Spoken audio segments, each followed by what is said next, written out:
brez tveganega kapitala tehnološkega podjetništva ni. Pika. Podjetništvo kot samo se na Hrvaškem bistveno bolj spodbuja kot pa v Sloveniji. Veliko produktov, ki se danes pojavljajo, je nekih tako imenovanih nice to have stvari.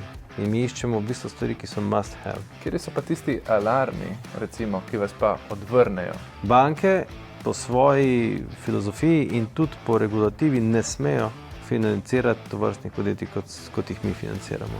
Od top politike navzdol, kot da je v Sloveniji vse super.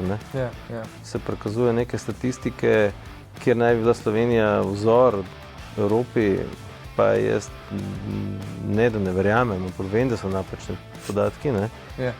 Trenutno smo očitno v nekem temačnem obdobju slovenskega podjetništva, pa kljub temu ne.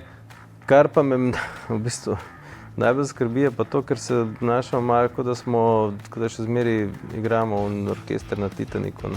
Recimo vaša investicija v Celtro je prinesla kar 10-kratni donos, recimo.